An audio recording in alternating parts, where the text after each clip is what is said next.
All right, it's already 3 o'clock. Let's start this lecture. Bismillahirrahmanirrahim. Assalamualaikum warahmatullahi wabarakatuh. Good afternoon, ladies and gentlemen. Welcome to International Virtual Lecture in Business Management and Entrepreneurship in Healthcare that held by Center of Excellence in Higher Education for Pharmaceutical Care Innovation, Universitas Pajajaran. Let me introduce myself. My name is Miski Agnia, and today I will be a moderator of this lecture. And on behalf of organizing committee, I would like to thank you all for joining us, and I hope you will have a great time during this session. So, ladies and gentlemen, today we're gonna talk deeply about how the pandemic has shifted consumer behavior in healthcare.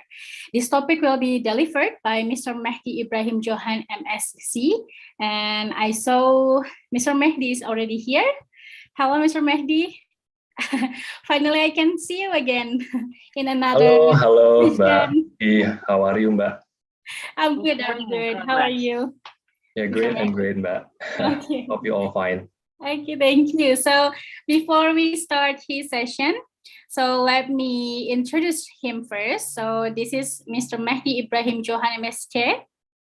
He's a policy research lead in OVO, and he graduated from Bachelor of Sciences, International Business, University of Groningen, and also, wow, double degree for Bachelor, right? Bachelor of Economics also in Management, University of Indonesia, and he got his Master of Sciences in International Economics, Erasmus University Rotterdam, and his research interests are economic, policy analysis, and economic development. So without further ado, so this one, please, Mr. Mehdi, this is your time. Thank you, Mbak. Let me share my screen first, yeah. Sure. Can you see my screen, Mbak Miski? Yes, sure, yeah, clearly. Okay, thank you.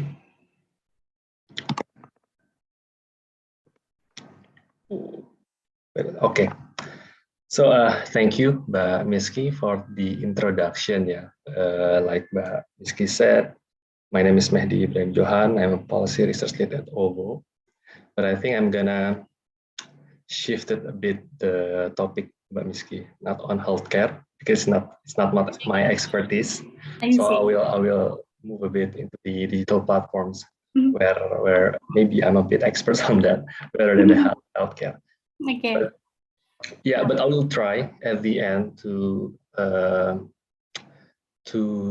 talk a bit about digital transformation in healthcare and give some kind of maybe recommendation and the food for thought for us, yeah, at the end, so we can have a very fruitful discussion around healthcare, even though I'm not the expert. So I will start the agenda with the how pandemic drives digital transformation, and I will talk about our case. Yeah, so I will talk about our case at OVO, and we did a research on MSMEs, how they change their behavior in pandemic times. And lastly, like I said, I will try to find a red thread around the digital transformation in healthcare. So let me start with a bit data on the our digital current state in Indonesia right now. Maybe as students here or Bapak Ibu here, you know, like Indonesia's internet population is right now is very massive. We can see it on the left-hand side. The number of internet users right now is around 212 million people, or around 70% of our populations have been connected to internet. Thanks to COVID, yeah, it's the blessing in disguise, of course. During the COVID, it's continue rising, and I think the second one we can see from the right hand side, the smartphone penetration rate, it's also above 70%, 76% in 2021. I think all of us here, maybe, or at least one member in their family have a smartphone. Yeah, so yeah, I think it's kind of it's a must in this era. Yeah. And yeah, it's very significant, and it will reach. It is forecasted to reach around 90% in 2025. And yeah, another data for the building blocks for our session at the end around healthcare. I think what drives the digital transformation here in Indonesia is not only the pandemic, yeah. Of course, it's also the high speeds right now. If you see on the left hand side is the average Netflix performance on 8 ISP Indonesia. ISP is internet service providers. I think all of us here, I believe and I bet, watch Netflix. Yeah, maybe 90% of us here watch Netflix or other OTT platform like video.com maybe, or Mola or something like that. And the second one is on data prices for big three Indonesia telcos. Here there's Telkomsel, XL, and Indosat. I picked all the data, all the companies that is listed, and combining these two data, I think the digital transformation or the digitalization is in Indonesia is very explosive. And I remember like 10 years to 15 years ago,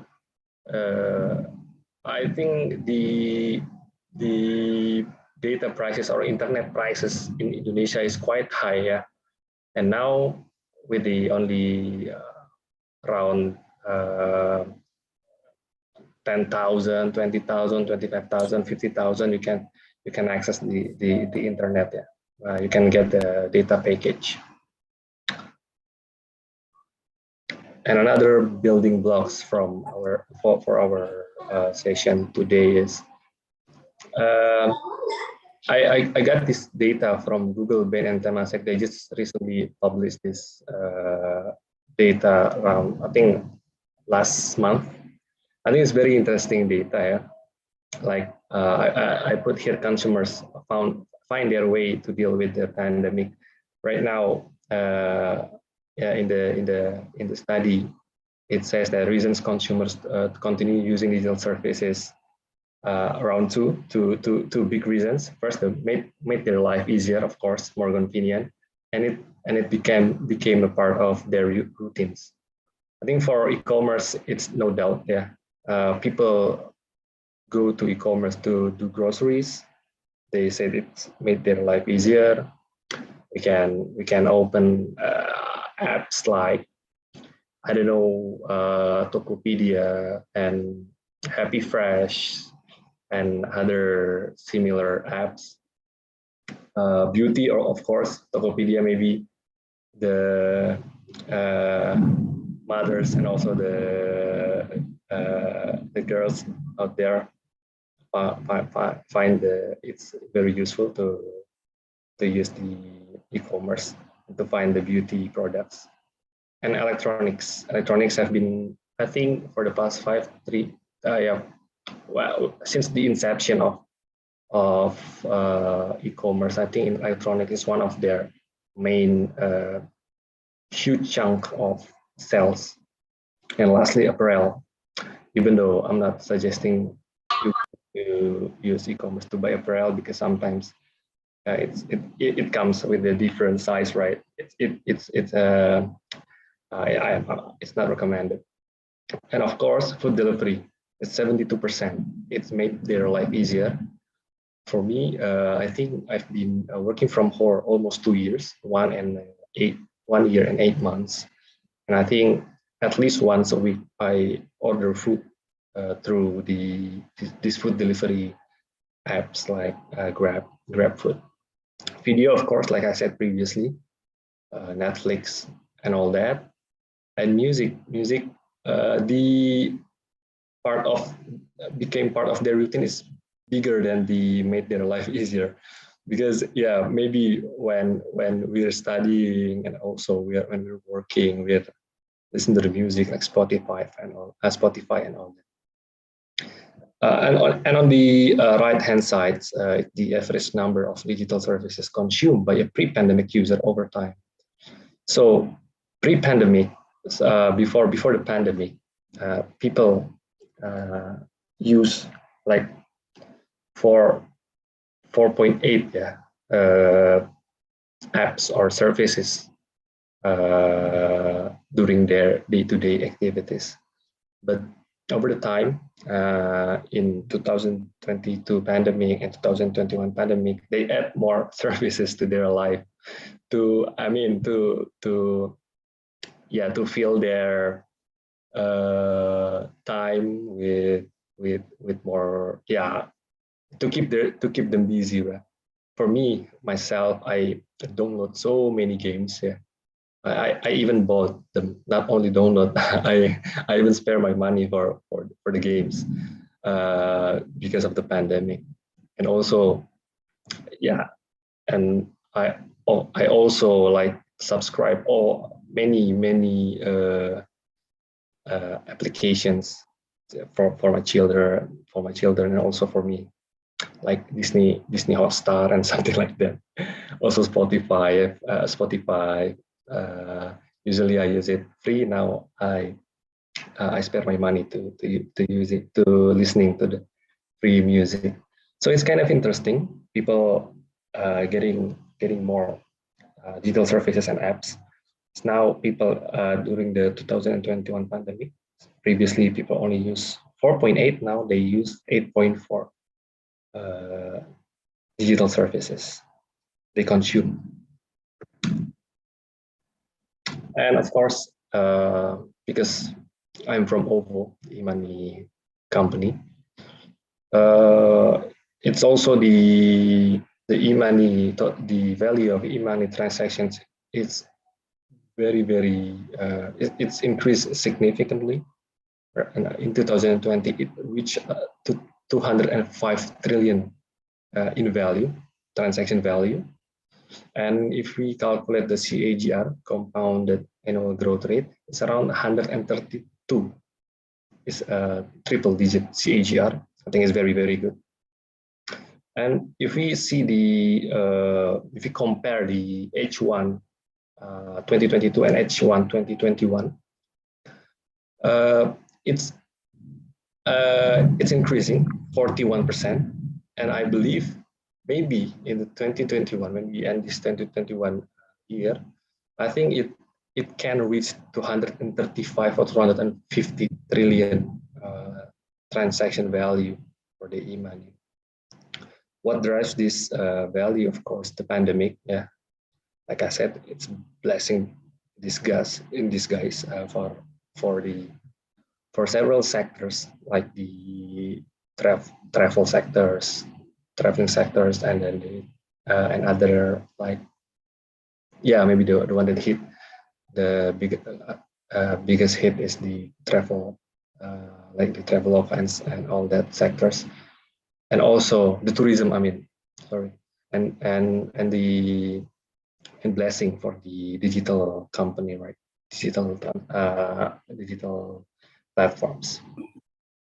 Yeah, and people, shifting away from using cash, and now it's also become part of the WHO recommendation to use less cash and revert non-cash transactions.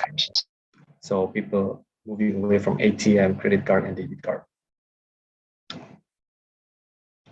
And of course, beside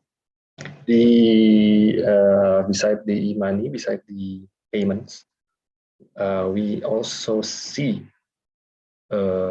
growth in the P2P lending loan balance in the pandemic times. It's quite interesting because despite all the bad news, yeah, the pinjol illegal, the illegal P2P lending, stuffs like that, but people still, the economy is still running because of, yeah, there's a lot of people still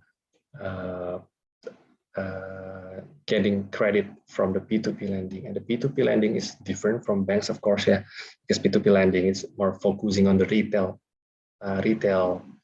ticket size, and also retail sectors, not like the big banks. Maybe they can disperse billion rupiah, and with the P2P you can just get a loan for 50 million, for 5 million rupiah, and it keeps the economy running in these pandemic times. I think it's very good, yeah, despite all the news, the illegal P2P lending news. And that's the, and on the left hand side, per May 2021, it already reached to 21 trillion, and I believe it will be increasing at the end of these 2021. And on the right hand side, it's the data from the 2020. So the number of lender, it's reached to 700,000 lenders, the one who give the money, right? And for the borrower, it's 43 million account borrowers. I think it's 43 divided by 270 populations. It's around 16 to 17% number of borrowers for the P2P lending. I think it's a huge number. Previously, only banks can give the money, right? And banks prefer the big ticket size, like hundreds of millions, even billions. And maybe my last building blocks to our next session is the great portion of the community is getting more aware on savings. yeah, maybe they are afraid of their, yeah, because of the pandemic, it's kind of a crisis, recession. They get a feeling of the, well, maybe it's a recession times, depression times, and we need to do savings and stuff like that. And because of that, people, we see in our, we have a quite quite thorough quite thorough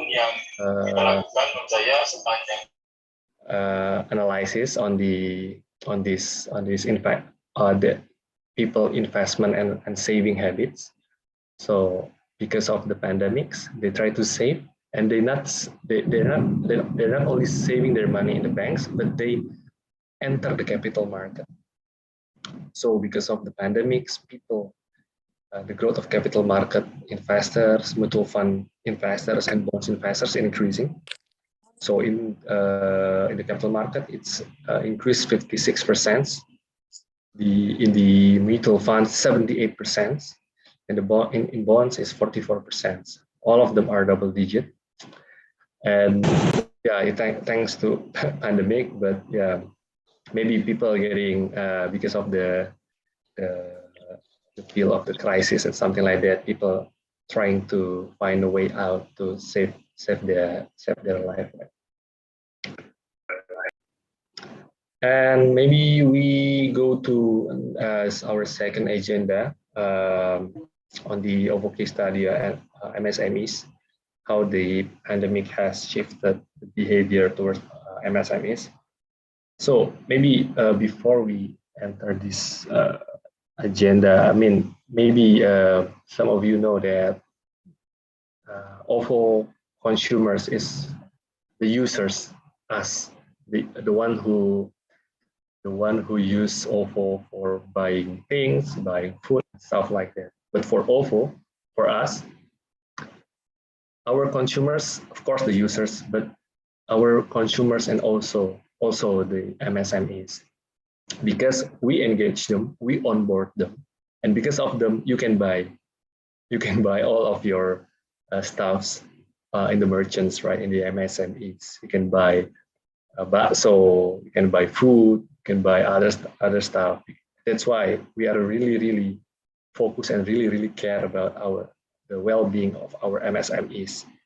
And maybe you all already heard that the pandemic is not only hit the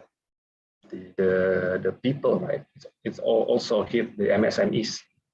They go bankrupt, collapse, and stuff like that. So we really care on this issue. And yeah, they're stated like MSME have begun to adopt technology, with 70% of MSME favoring e-money as a payment option rather than the cash and others. And the contribution of MSMEs to the economy is massive. They absorb 97% of workforce in Indonesia. And I think GDP-wise, they contribute 60, if I'm not mistaken, 60 to 70% GDP. And for this study or this survey, we got help by Core Indonesia. It's a very prominent research institution, led by Ibu Henry Saparini and also Pak Peter Abdullah. And we did this research in 8 provinces, 12 cities, with 2001 MSMEs. So it's a very big and quite thorough study. Yeah, like I said, aside from user, MSME is also our consumers. Not only the students here who buy food and all that with OVO, also MSMEs, because we onboard them to use our services.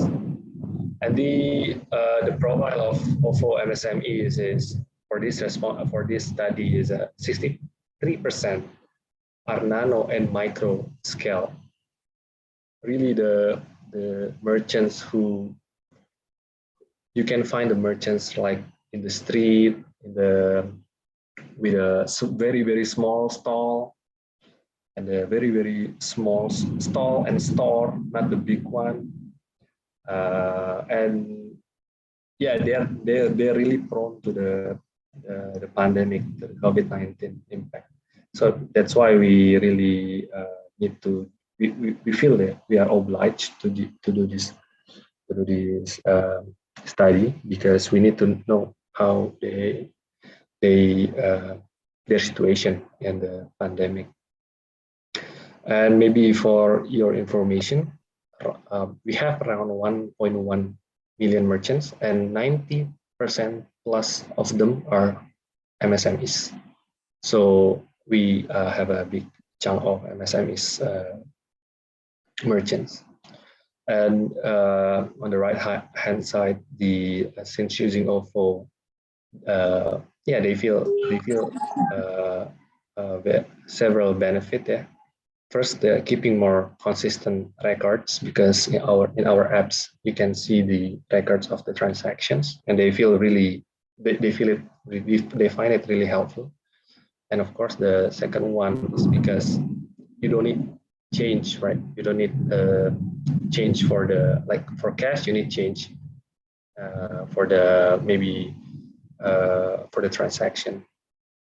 And of course, other benefit, having adopted additional payments method, have access to financial services, because this is very important. Yeah, you have access to financial services, because when we onboard the MSMEs, the nano, even including the nano and micro, yeah, who usually doesn't have a bank account.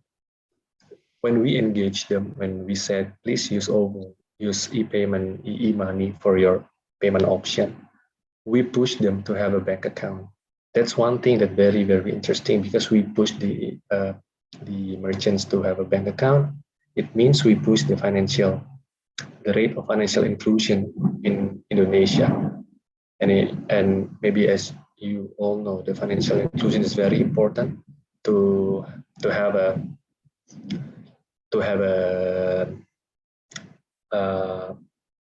equality community in Indonesia, right? You have access to credit. You have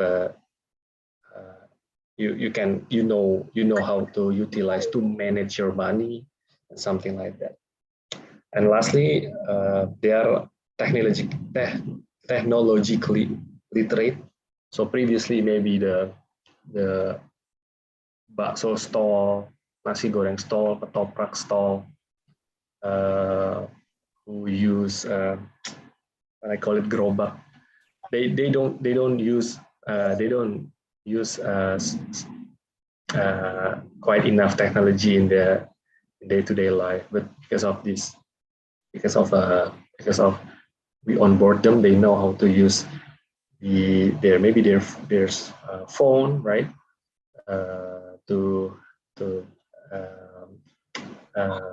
For the transactions. Yeah, and I think right now smartphones is affordable for everyone in Indonesia. I mean, I think there's a smartphone below 1 million and something like that. So I think like I present to you in the beginning, the smartphone penetration is increasing, because of the smartphone price is also very affordable right now, and all of the people in different class can use the smartphone.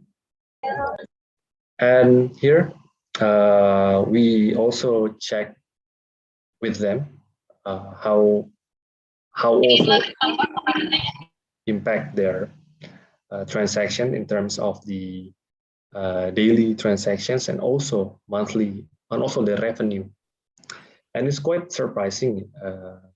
70% of them said their transactions are increasing, and increasing by 30%. And they said it's increasing by 30%.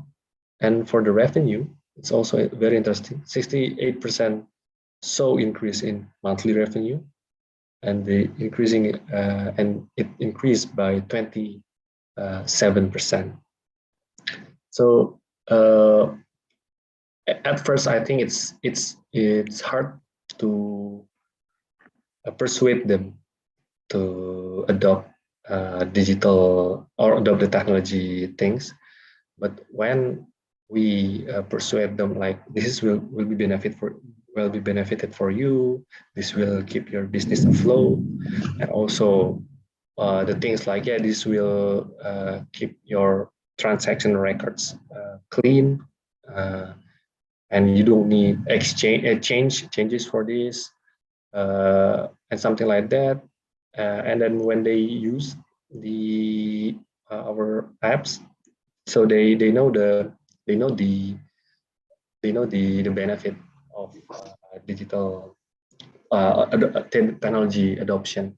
And I think it's very important in Indonesia because it has become a lag around for I think 10 years. It's the technological things in MSME is not really becoming a priority for business, also maybe for the government. But now MSME can benefit for the digital things. And maybe to say a bit about the number of MSME who adopt technology, adopt e-money transactions in 2017 and 2018. Just to give you a bit of context, 2017 it's only 800 to 1 million merchants accept non-cash transactions, including e-money, stuff like that. Because the non-cash transactions, pardon my, there is a heavy rain here in Jakarta. Because non-cash transactions is usually dominated by card transactions, where card-based company didn't targeting the MSMEs, right? They only targeting the big merchants. And now because of there's OVO and company like OVO, maybe GoPay and stuff and others, because of the establishment of that company. Now the merchants who can accept non-cash transaction from 800 to 1 million, now it's around 12 million. So it around 3 years, it's increased from 1 million to 12 million. So merchants can get the benefit of non-cash transactions, right? And here we also asked our merchant how we help them in the pandemic times. So previously it's a more general, Here is more general, not we omit the pandemic variables here, but here we more focus on asking them the pandemic in the pandemic times. Actually, 84% of them feel that our apps is very beneficial during the pandemic, and the benefit, and 82% of them, the benefit comes with our ecosystem. Maybe you know that we are connected with Grab, we connect with Tokopedia, Blibli, and stuff like that.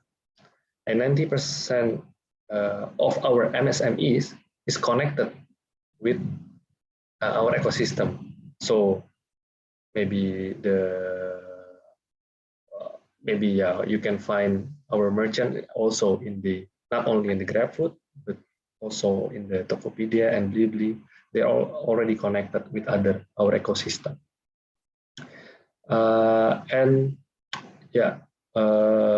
We asked them how OVO assisted MSME during the COVID-19 pandemic. We facilitated cashless transaction, of course, like I said previously. We helped them in marketing in the form of online promotions. This is very interesting. I will tell you later. we expand their market access through OVO ecosystem. Maybe you can find you can find good stuff in not in the Java island. You can find it in Sumatra and stuff like that. You can find it on our ecosystem, Blibli, Tokopedia, and stuff like that. And also technological adoption, like I said previously. Here, like the marketing in the form of online promotions, I think I can maybe I can explain about how the marketing things or promotion things help MSMEs. I think two things that I can I want to emphasize. The first one is the marketing marketing tools like cashback and stuff like that help this MSME have same position or at par with the big merchants. Previously, when we want to buy, sorry to say a brand, like maybe McDonald's and KFC, maybe they're big brands, big merchants. They know how to utilize the marketing tools. They know that's why people come to them to buy McDonald's and KFC and stuff like that, because they know how the marketing tools works. And now MSMEs, because we onboard them and we say to them, now you can use marketing tools like cashback and stuff like that, marketing and promotion stuff like that.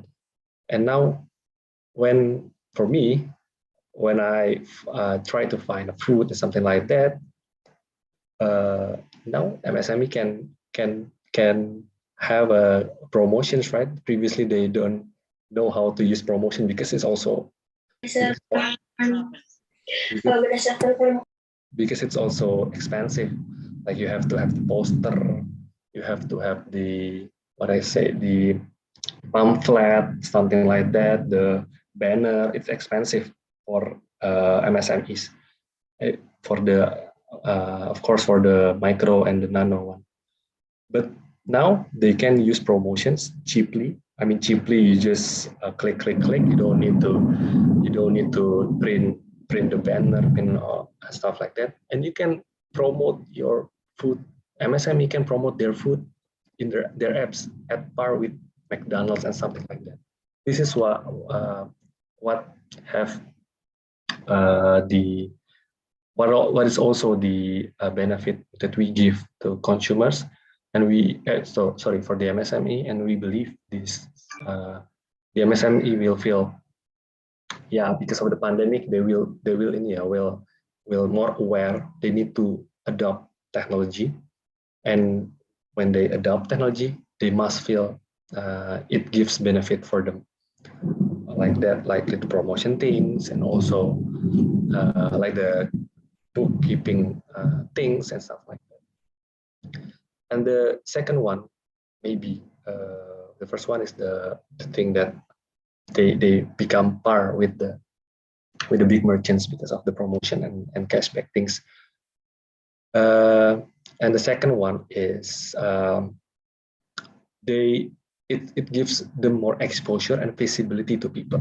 Maybe I live here in my house around 20 years, and I don't know, maybe like the bakso stall near around the corner, or I don't know about the fried rice stall, good fried rice store like 1 or 2 kilometers from here. Now with the apps, I don't only see the McDonald's, Burger King, and KFC also. KFC, right? I can find those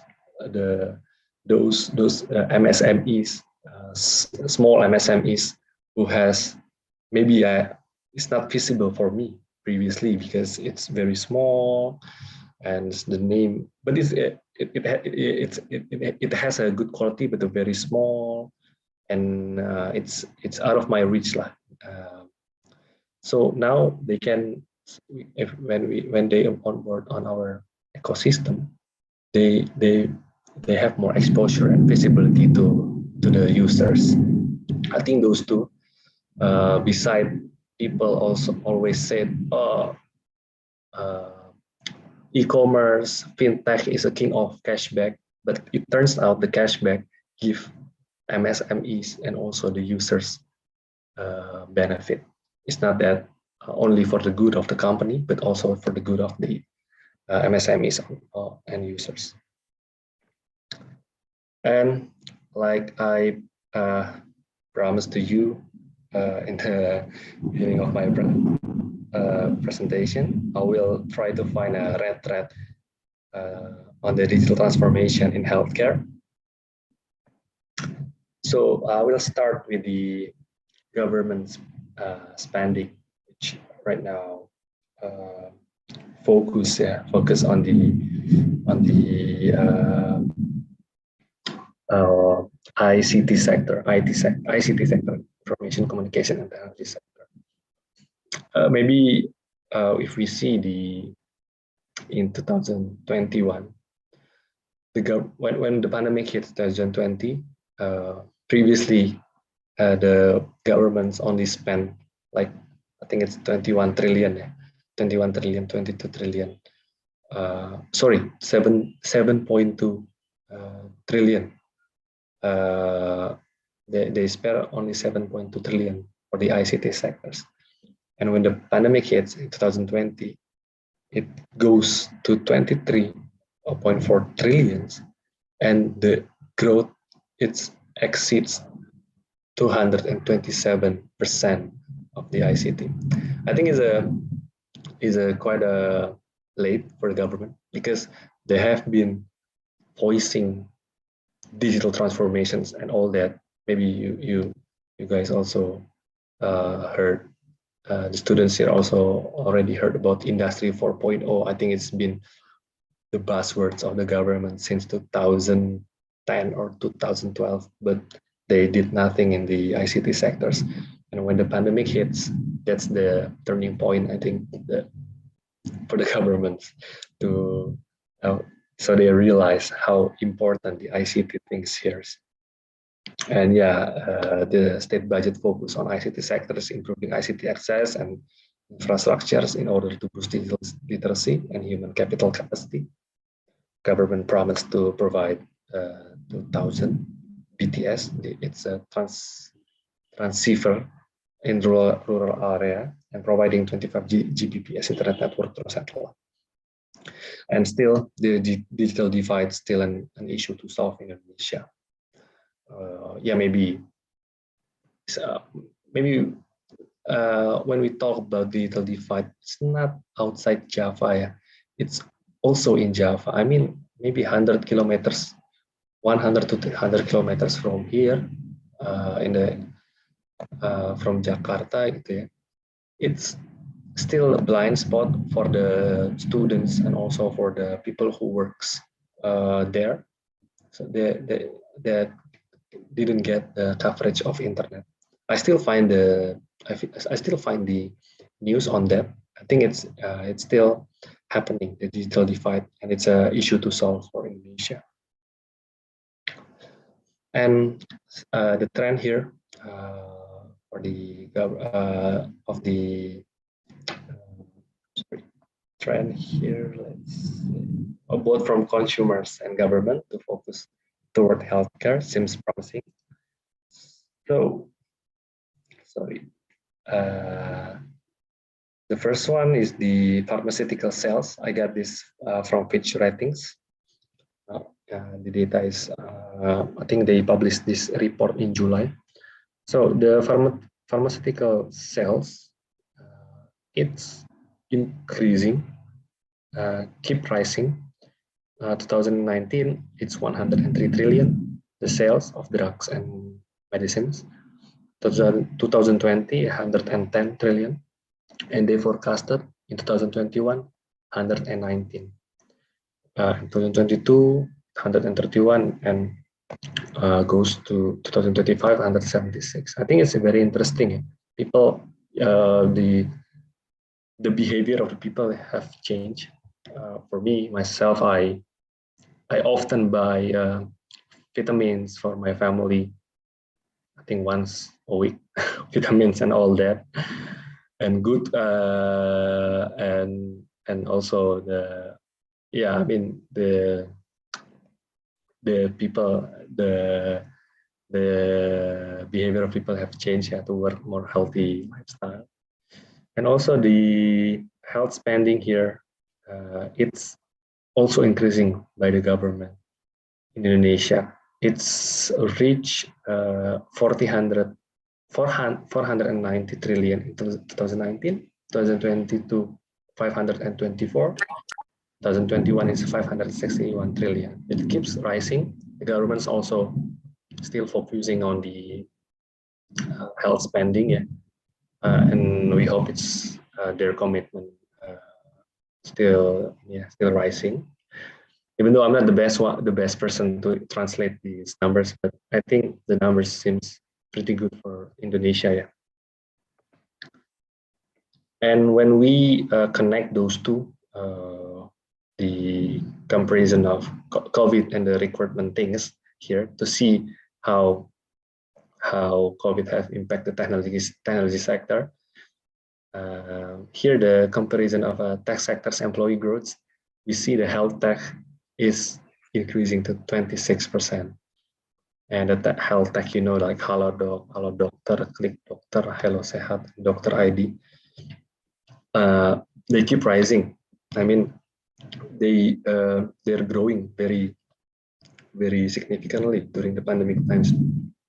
A lot of people using their apps to consult with doctors, to buy medicine and drugs and stuff like that. The second, of course, edutech, because people, because of the virtual school stuff, yeah. E-commerce, of course, transport, like food delivery and something like that. Fintech 4%. The one that hit the most is travel sectors. And I think the health tech will keep growing for the years to come, because yeah, people now accustomed to consult with doctor through the apps. Yeah, previously they don't believe that kind of thing, but now because of the pandemics, they are forced to do that, and now they are feel more comfortable to do it. And yeah, this is a short reminder, yeah, the internet ICT sectors and also health sectors now become more interrelated and become more become more important from one to another, and both are in the SDGs goals. And I think for maybe 5-10 years to come, this health tech and stuff like that will be more relevant to our life. And I will close my presentation, close my session with a bit of recommendation. Thing is, it's a must to give a recommendation, even though it's not my expertise in these sectors. So I think the government, I think recommendation, of course, for the government, yeah. And this is also for the academia here. If you guys want to poke the government, ping the government, so focus on mitigating the risk to achieve sustainable health, not only one time. So we need to find how to keep the consumers' behavior stable, yeah, sustainable, not only during the pandemic only. So the first one is behavioral science intervention base. We need to use the behavioral science intervention base. So utilize current healthy food awareness. We need to riding the wave, yeah. Maybe right now, of course, me and my wife, when we buy something, we are more aware on the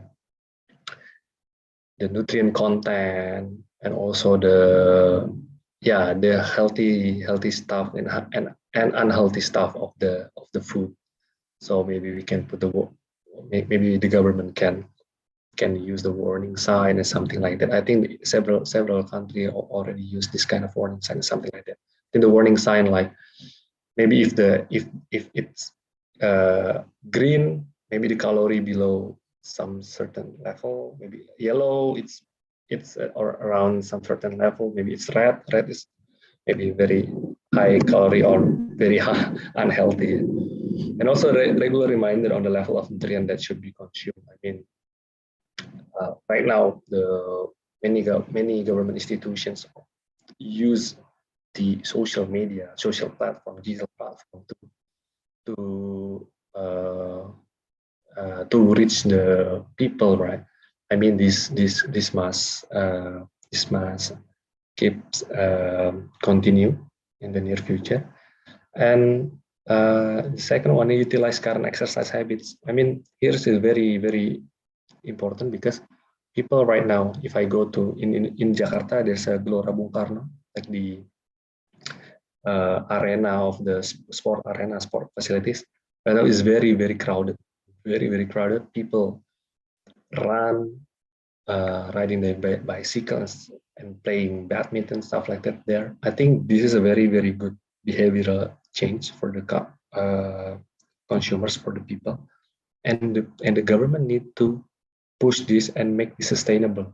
I mean, yeah, by providing more sports facilities, of course, including in the office or including in the maybe in the university and something like that.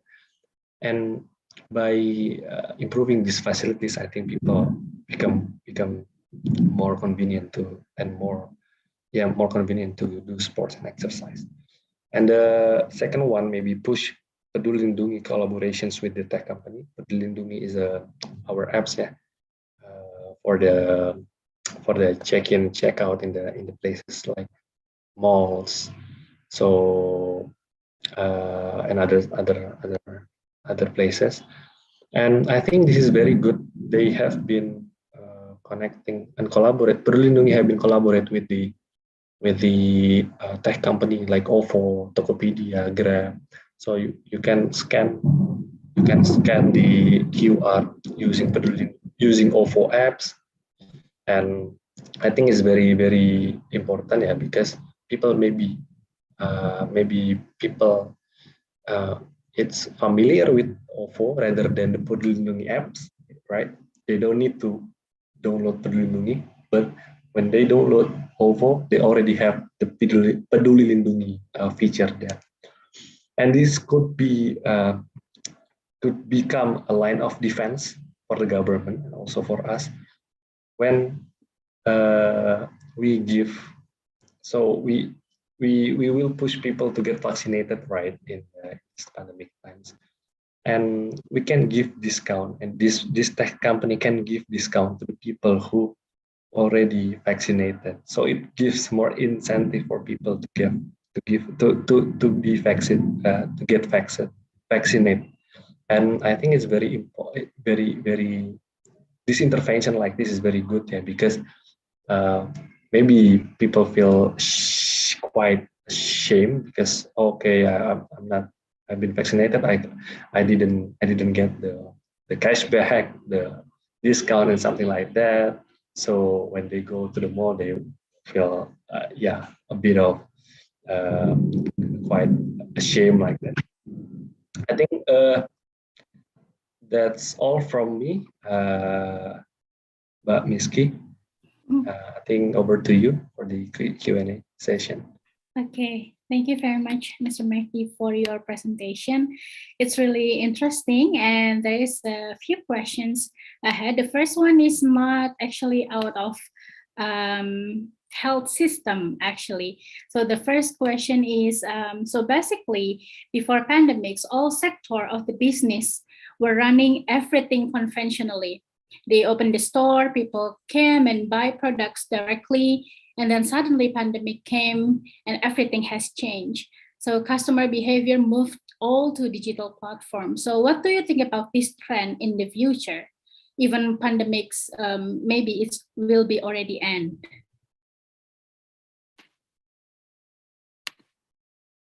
You haven't unmute your mic.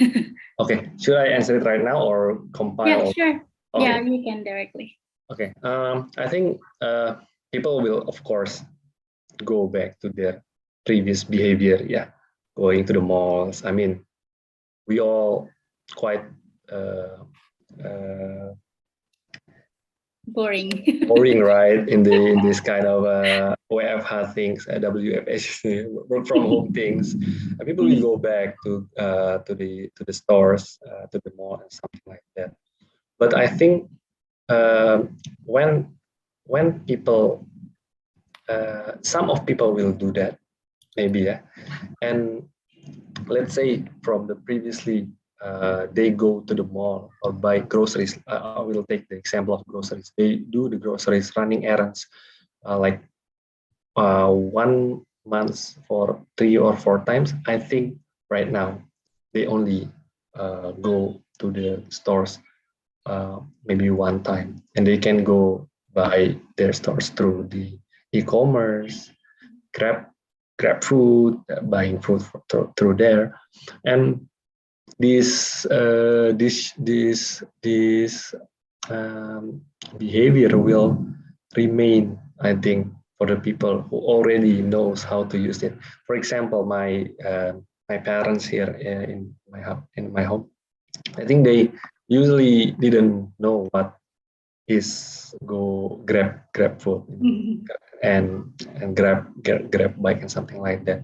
Now, because of the pandemic, I installed Grab in their phones, and they can use it, right? And I think now they are a Grab abuser, and yeah, buying food and stuff like that from Grab, from the e-commerce, something like that.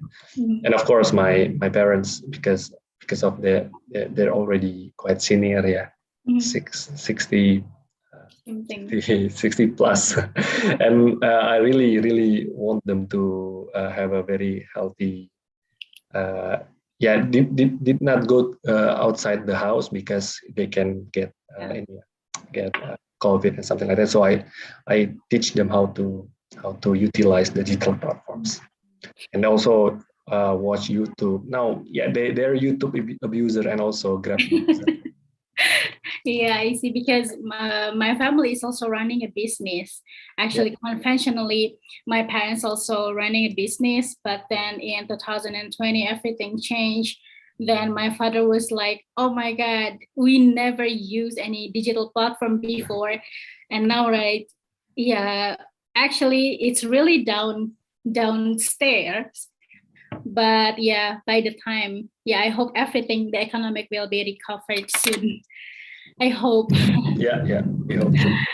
Okay, the next question is, thank you, Mr. Mehdi, for the very nice presentation. My question is, during this pandemic, the behavior of consumers has shifted from face-to-face interaction to digital interaction. If we talk about healthcare platforms, this condition also enables several digital platforms to reach their potential consumer, for example, through telemedicine.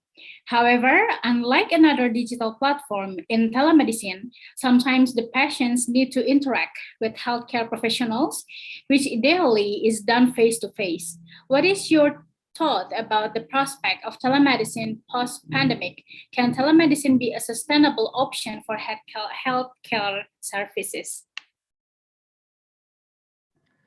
Yeah, thank you, Miski, and for the questions. Yeah, I think telemedicine will become relevant for us. Yeah, because two things. The first one, I don't know the business model of telemedicine because I'm not in the sectors, but I think what they do quite similar with the other digital or technology sectors. What they do is give incentive for people to use the platform. I mean, like I said previously, we give cashback and something like that. That's why people prefer to use us. I mean, to use the technology platform, digital platform, rather than go face to face. And I believe, even though I'm not in the sectors of telemedicine, I believe they all also done the same thing. Yeah, and maybe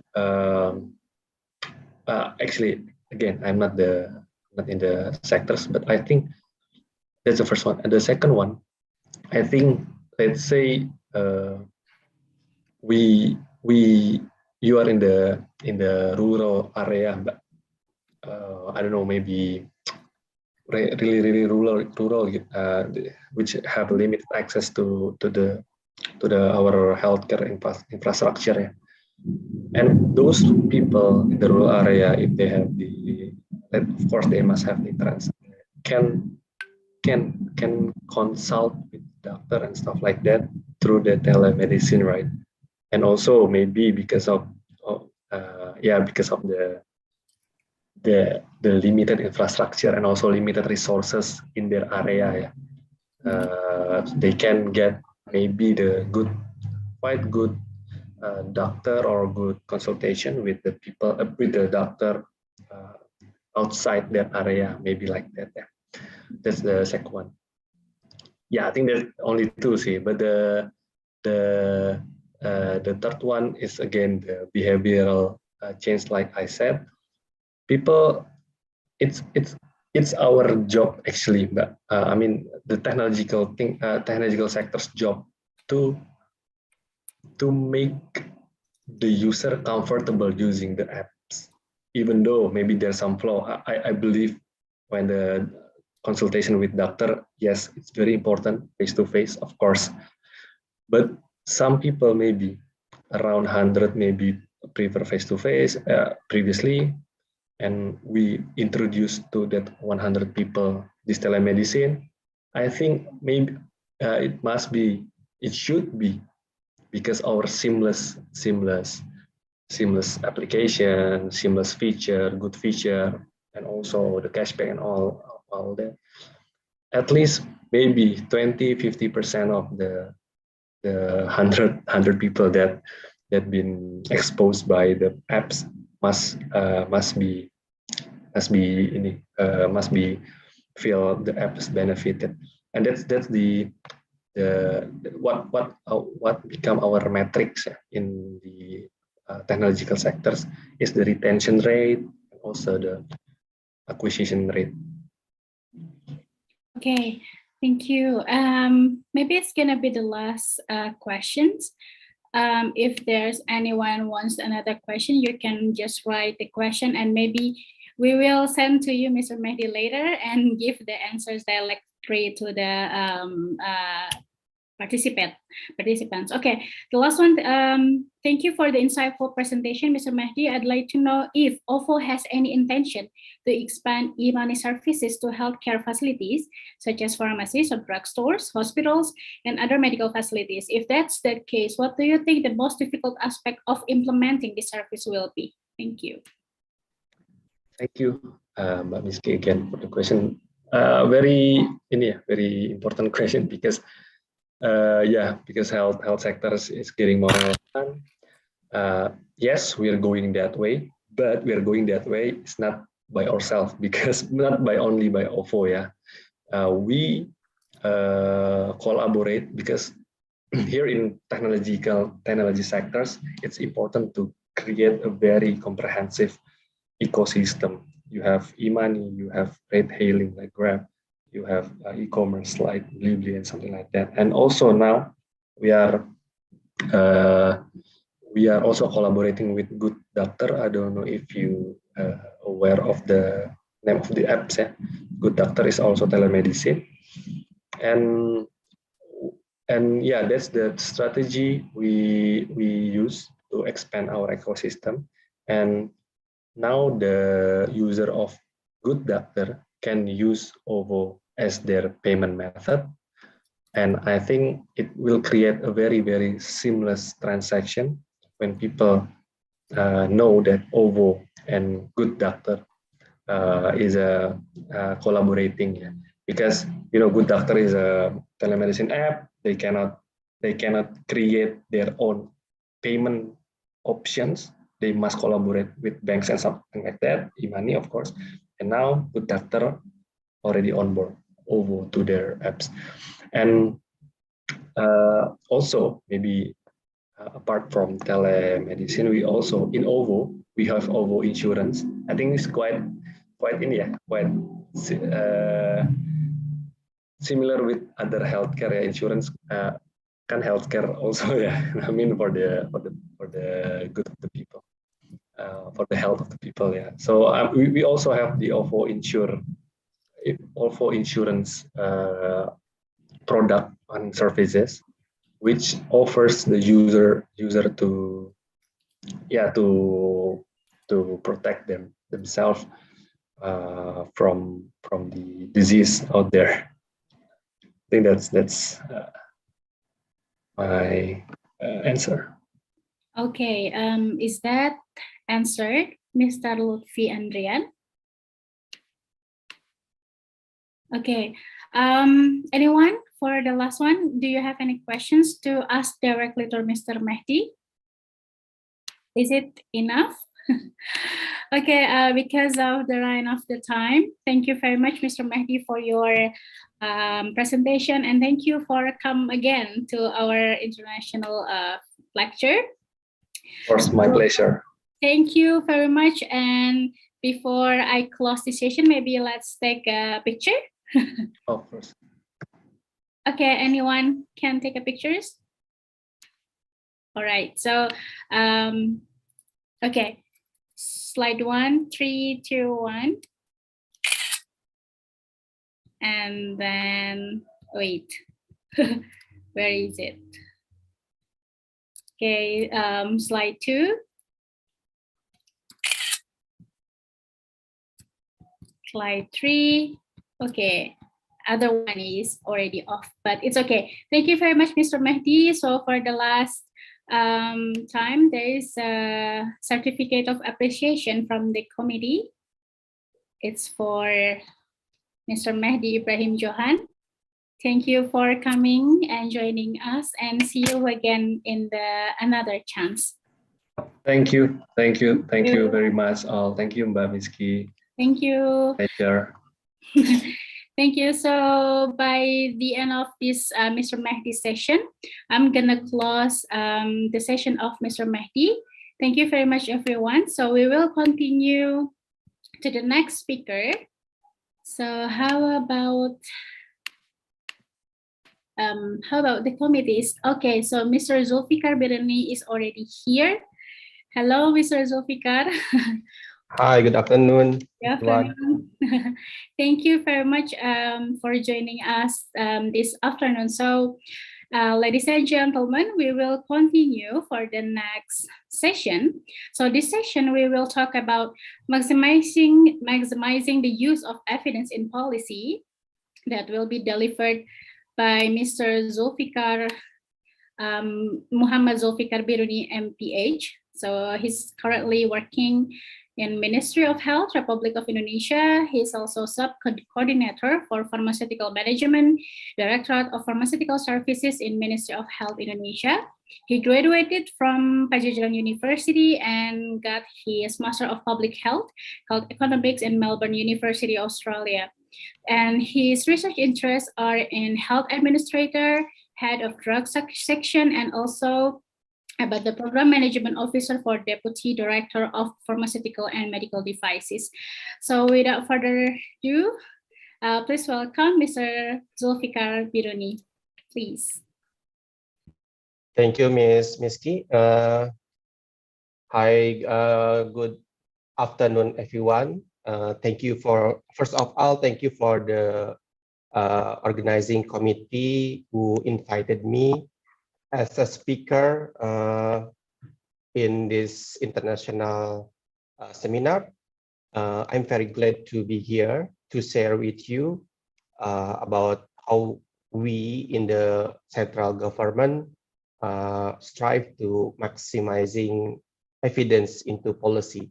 So I would like to present my slides. Can you see my slides? Yes. Okay, thank you very much. So as introduced by Ms. Miski, in this opportunity, I would like to share to you. So probably not presenting, but share. I mean, I can give you something and I can gain something from audience as well. So about maximizing the use of evidence in policy. So first of all, I'm a ASN or civil servant working at the Ministry of Health, particularly in Directorate General of Pharmaceutical and Medical Devices. I've been working here 12 years. So through 4 ministers of health and now the 5th. So this presentation maybe just sharing how we manage the evidence into the policy. So my presentation will be divided into 3 sections, which the first one I will introduce to you, I will share to you about how about Indonesia current health sector.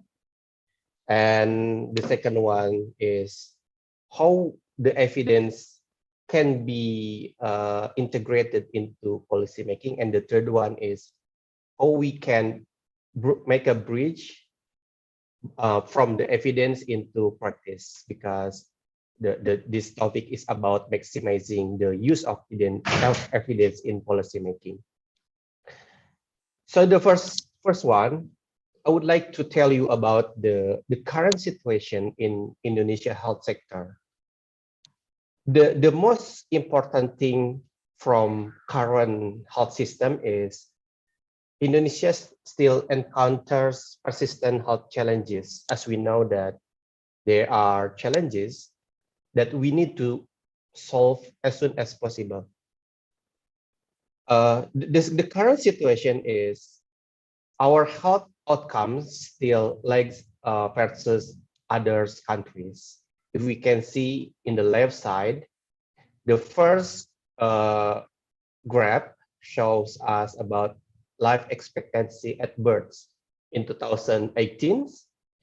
Indonesia is the second lowest country that have life expectancy birth rate, only above India and below the average of East Asia and Pacific. And in the maternal mortality, Indonesia is the first one. If we can proud being the first one, this is a bad joke, because the mortality rate in Indonesia is the first worst, the most worst among other countries. The maternal mortality rate in Indonesia is 177 per 100,000 live births. So this is very very worse, I think. And infant mortality rate as well. Indonesia is the second one, just below India. And beside these situations, we have additional situation. The second highest tuberculosis case in the world, and 73% of deaths are contributed by NCDs, non-communicable diseases, and the highest among the Southeast Asia countries, which is average at 60%. And unfortunately, 39% of population aged 15 plus years are smokers. So this is very the highest prevalence of smoking among ASEAN countries. And the situation as well, we need to figure that our primary healthcare has low quality due to 4 key challenges. The first one is talent, second one is drug and equipment, third, funding, and the fourth, shift of role. Let me explain one by one. So if we see the health workers, talent itself means that the human resource is very limited. So if we can see the health services, for example, in puskesmas or primary health care facility, the capacity to serve public is very limited, because the talent is also limited. And as drug and equipment as well. The availability of drug itself is very, very limited, and the quality itself in some cases are lack due to the inspections. And also funding for cater the health services also limited, and the shift of role. I mean, the change of BPJS or Indonesia Universal Coverage for primary healthcare incentive is unstructured and limited as well. So, and this leads to the reduced activity on preventive health efforts. And the fact is the primary health care referral rate to other hospital at some places in Indonesia is 80%. It means that there are no enough or sufficient services for in the primary healthcare. So the primary healthcare just refer the patient into the secondary and tertiary health services. While in Singapore, for example, only 20 to 30% is the patient was referred into the secondary and tertiary health facility. And also, the growth of primary healthcare was stagnant, zero growth from 2014 to 2018. I mean, in the number of facility and also for the infrastructure. And we can see in the secondary and tertiary care capacity is weaker outside Java. When the primary refer patient very big number, the secondary and tertiary care also limited. For example, in the Nusa Tenggara province, only 0.76 hospital per 1,000 population, so very limited. If we compare to Jakarta, which reached 2.24 hospital bed per 1,000 population. So this side, the primary and secondary tertiary is still very facing the challenges, tough challenges. And the third one is about the Indonesia Pharma, because the availability, quality, and cost of care issue, and these challenges was caused by the resilience of pharmaceutical industry, which 90% of raw materials still imported. We still cannot produce the API or active pharmaceutical ingredients within country, and these challenges also addition by the low research funding, so only 0.2% of GDP, while other country like Thailand has been reached 1%. So it's very limited and very low for research. And because of this situation, the availability of drugs itself may be very challenging to be achieved in Indonesia. And we can imagine how we can do the good health services without availability of medicines. And the fourth one is the ability to detect and respond to future crises. So we still have no always on surveillance and information system. Is very the response always reactive than mitigated response.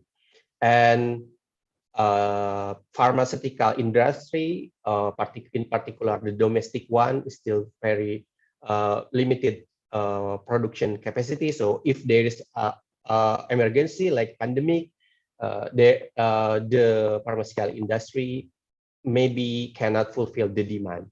And the operational supply chain and logistic capacity and capability also very limited. And because of that, not every area like region or district in Indonesia can get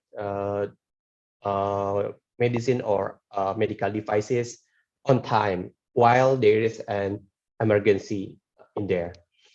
And because of that, if we learn from pandemic of COVID-19 and other natural disaster in Indonesia, so we need a highly coordinated multi-sector and evidence-based approach to both national and local readiness for future crisis.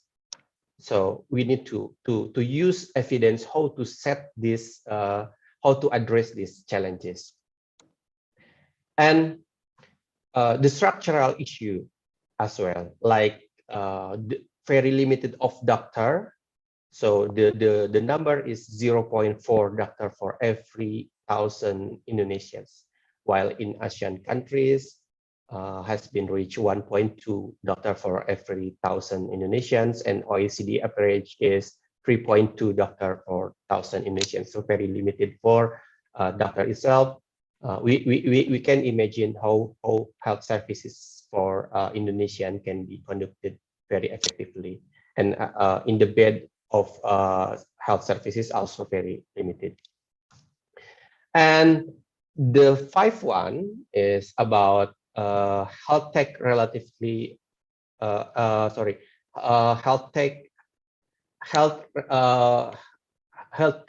that conducted by technology.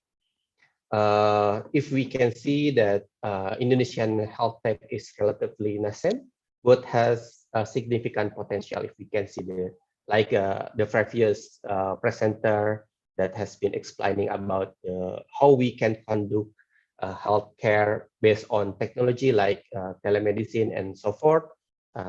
This phenomenon also very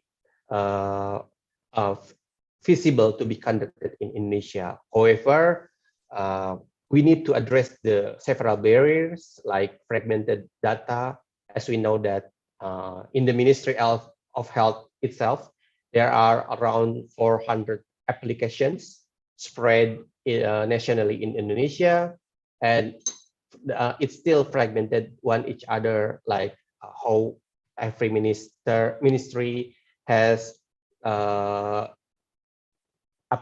specific application on themselves, and the thing is how we integrate one each other, and the regulation itself, like for example in Australia, the electronic health records has been implemented since 2010, and until now Indonesia still has no such regulation to support.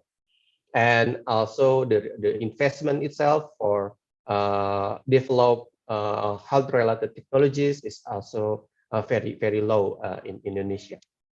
So this is the one of challenges that we need to address.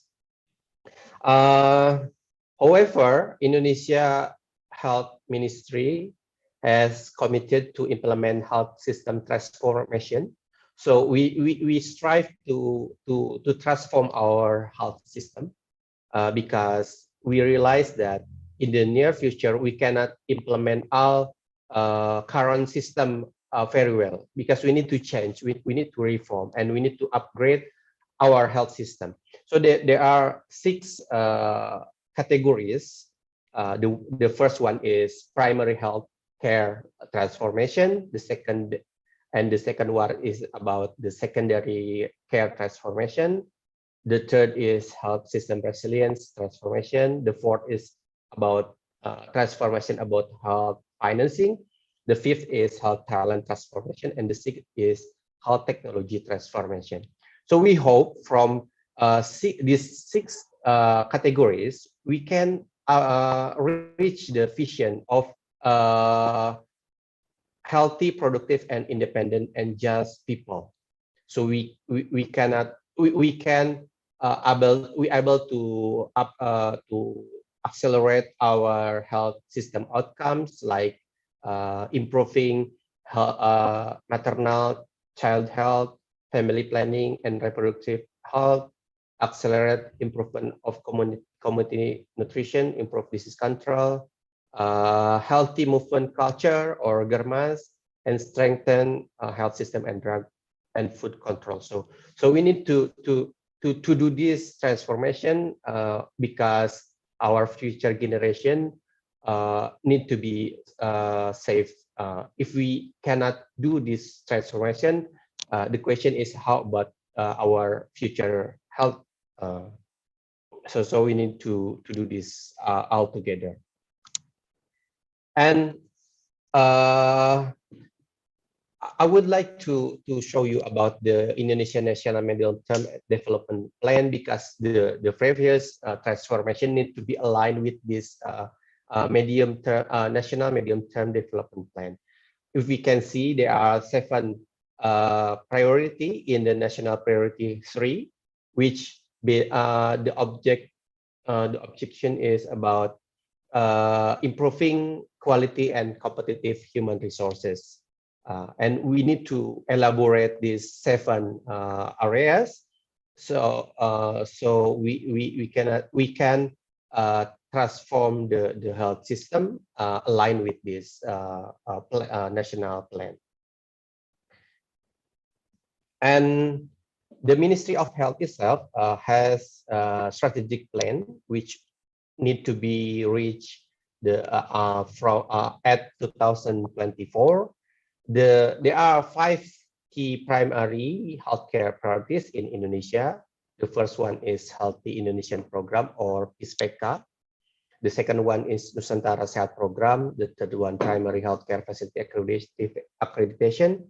And the 5th one is revision to Special Allocation Fund to prioritize primary healthcare service delivery.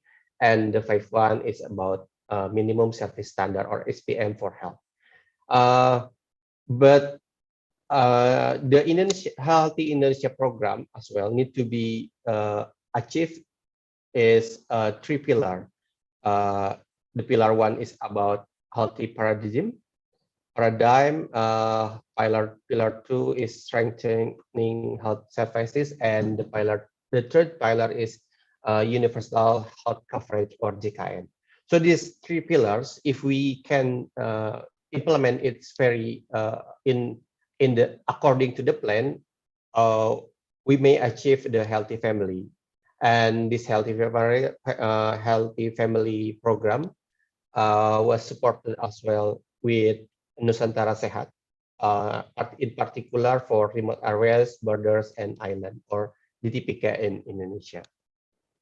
This program was implemented due to our geographic condition, which is consists of many islands, including the remote areas. And this is the second part of my presentation. If we can see the challenges, the previous challenges, so we need to believe that evidence is needed to support policy and decision making. If we can see in this slide, evidence is like how we control our car. So evidence is needed to be a control, to be our base for how to develop policy, including how we plan and how to set budget. And this evidence also need to support our indicators, and we can see from this evidence how we identify bias and confounder, also how we monitor our policy itself, and how to direct. So the evidence is very beneficial for policy making and decision making. And if we go back to the definition of evidence itself, if we refer to the OECD definition, evidence-based policy should be based on systematic evidence. So the systematic evidence means that research-based evidence. But if we see the evidence itself in practices, the definition often ambiguous. It means that we need to question ourselves: do every policymakers have the same definition? We cannot we cannot use evidence if we cannot define the evidence itself. So we need to make a similar or the same definition of the evidence itself. So we can use it to be used as the base of policy making. So if we can see how we, in the Ministry of Health, we use evidence. So this is a case of pandemic control that has been implemented. There are several strategies. There are 4 strategies that we have been implemented to address the pandemic. The first one is about detection. Second one is therapeutic. The third one is vaccination, and the fourth one is behavior changes. I will explain one by one about these strategies and how we use evidence to guide our ministry to set and develop the strategies. For example, the testing capacity. The testing capacity in these strategies, we use an evidence to how to set the test of COVID cases, for example. So we need to set the strategy how to prioritize the case finding among suspect cases and close contact, and we set the tested and quarantined policy and the screening. And if we implement these strategies, we always ask ourselves how these strategies can be able to support the target of cases. For example, how to reduce the positive cases of COVID-19. So we use the evidence. For example, if we see the positive rate, for example, below 5%, so we conduct a minimal test ratio only 1 per 1,000 population, and so forth. So if we conduct something, these strategies, we need to support it by evidence, which the diagnostic, for example, which diagnostic tools we use in these strategies, and so forth. And in the purpose of testing itself as well. So if we see this graph, most of purpose of testing was for screening, and we can see that the method of diagnostic itself, mostly we are use the rapid diagnostic test, and the evidence we need here is what evidence do we need to support the purpose, or we need to ask ourselves, or we have to do some researches to make sure that this method or this strategy were appropriate, or whether the strategy was cost effective. So we need to be supported by evidence in this case. And if we see the strategies and how the correlation between our strategies and the positive case. For example, in these cases of PPKM or social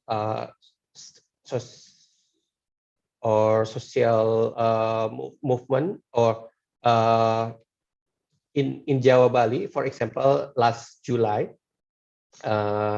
after 13 days after PPKM Darurat enacted, cases have reached the peak and declined to 60%.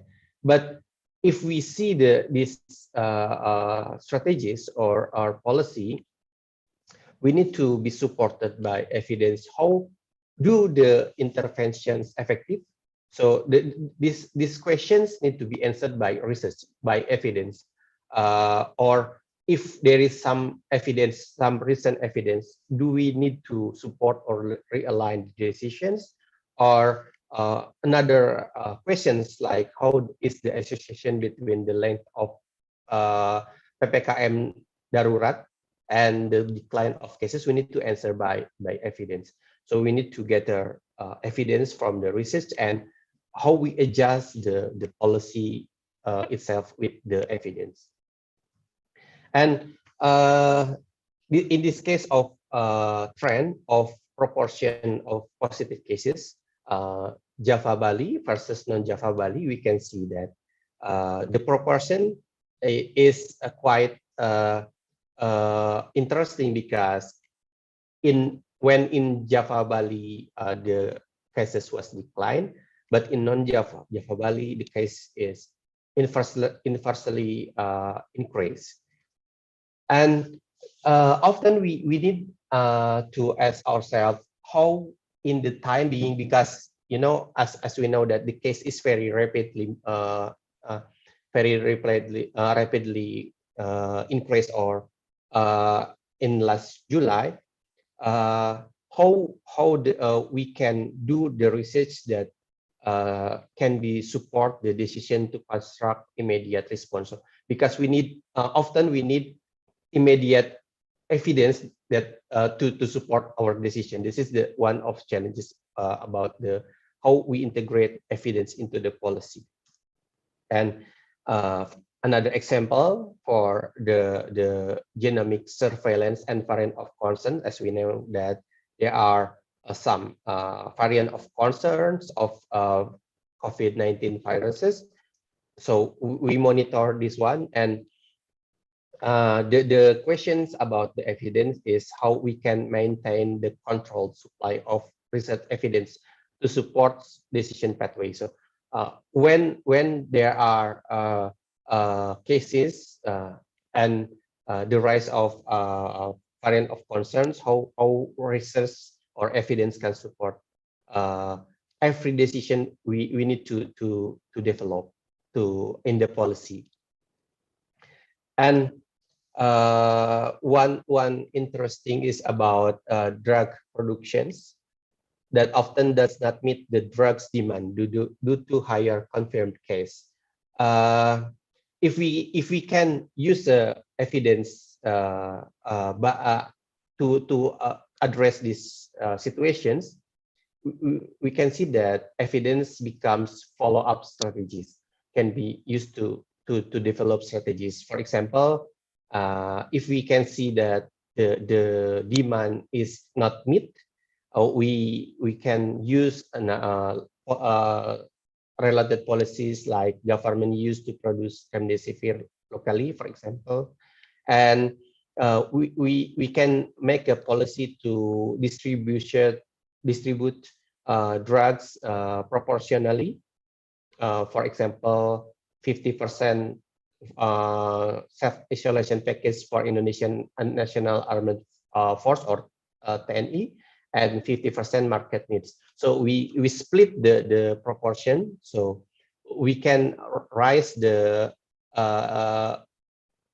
equality access for people, and other strategies that we can conduct based on the evidence itself. And this is also one example of how we use evidence to support the strategies. For example, in telemedicine policy during COVID-19 pandemic, since the technology in the health-related services also arise, so government thought that we need to use this technology, for example, by using the technology to develop telemedicine policy for in this case, for example, has been used for self-isolation patients. So we use evidence to new policy, that this telemedicine policy has been never been used before in Indonesia. But if we use recent evidence, we need to follow up these strategies. We need more evidence on advantages and disadvantages of this strategy. So it's like a cycle of how evidence support policy, and how the policy itself being monitored by another evidence. And often in health sector, we need to thought how we develop the policy itself, because in some cases the policy itself driven by situational based situational. So for example, uh, uh, uh, on July, when the cases very high, cases of COVID-19 very high, and lots of people seek for medicine from, for example, pharmacy, but there is no drugs available in pharmacy. So we need to develop a system, but the system is driven by situational, not by evidence, and because of that, even though at the time the system was accessed very highly, now when the cases was low, the system is idle, like idle. So there is no people access this platform anymore. So we need to think about that, because if we build this application, we spend some resources, and we can think that if we don't use this application anymore, so we already waste some resources that we can spend in another policy, for example. And we believe that if we can gain better data, better evidence, so we can develop better intervention. For example, in the case of oxygen supply in hospital, the most important thing about the evidence itself is how we can coordinate data or evidence, because often if we can gain evidence, we cannot use it by just ourselves. We need to coordinate how this evidence can be used by other ministries, for example, and how we can also coordinate others institutions in the region, for example, by using the same evidence. So this is one of challenges that we need to be considered by when using evidence in the policy making. And one interesting part about evidence itself, how we can maximize the evidence itself into the policy, is how we translate evidence into policy. For example, in the case of oseltamivir and ivermectin as therapeutic agent for COVID-19, the first guideline for COVID treatment still contains oseltamivir, and the oseltamivir need to be given to the patient with COVID, disregard the situation. But if we can see, or we can use the evidence, another evidence, the recent evidence from, for example, from WHO, both therapeutics and COVID-19, or another evidence, we can revise the guidelines. So, and until and even develop, for example, regulation of Minister of Health.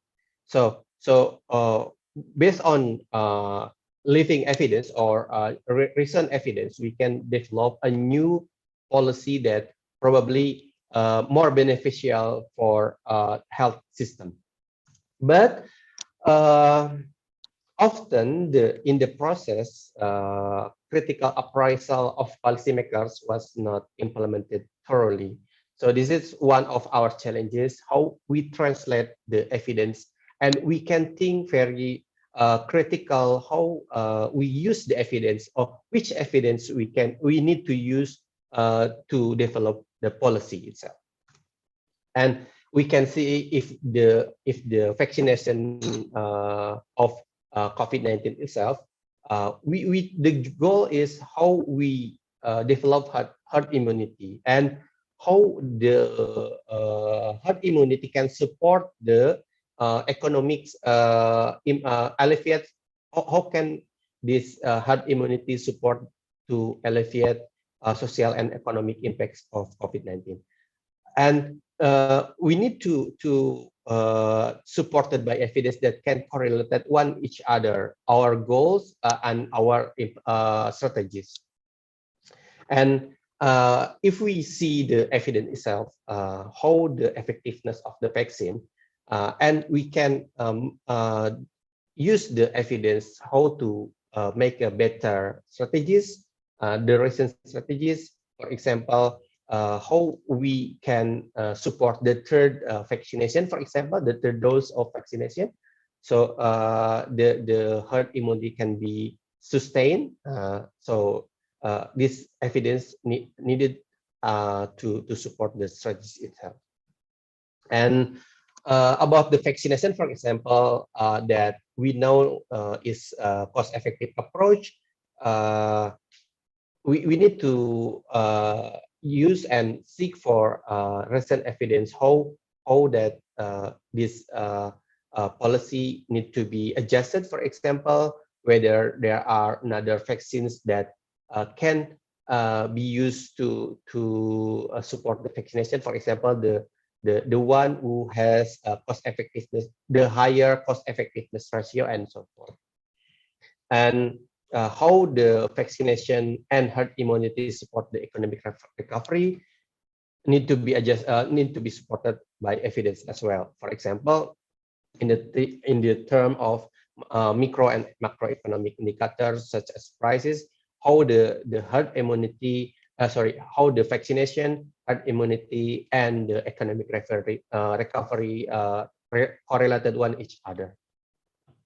And the evidence itself need to be used to evaluate health-related policy. For example, as we know that there are 12 indicators for healthy family, we need to be supported whether this indicator has been achieved or not, or if there is no the achievement was not in line with the target, we can adjust by another strategies, and because the evidence also can be supported, can be used to support how the achievement of outputs and outcome. And the big question is how research can support the need of evidence itself.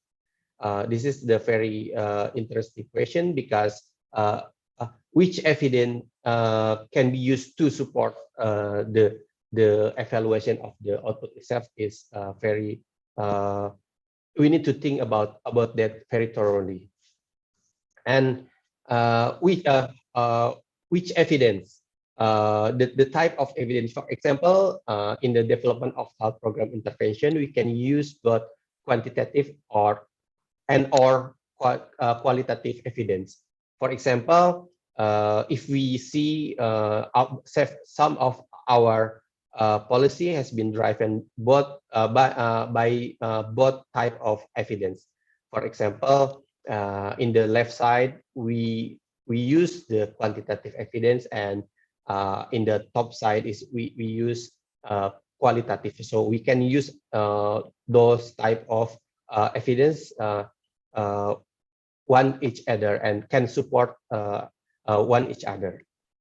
For example, by using the two types of evidence, we can make a Pareto program. Pareto is, the Pareto is the highest or the top priorities program that need to be implemented in the future. For example, by referring to those quantitative and qualitative evidence, we set the 6 program to be implemented in the transformation of health system in Indonesia.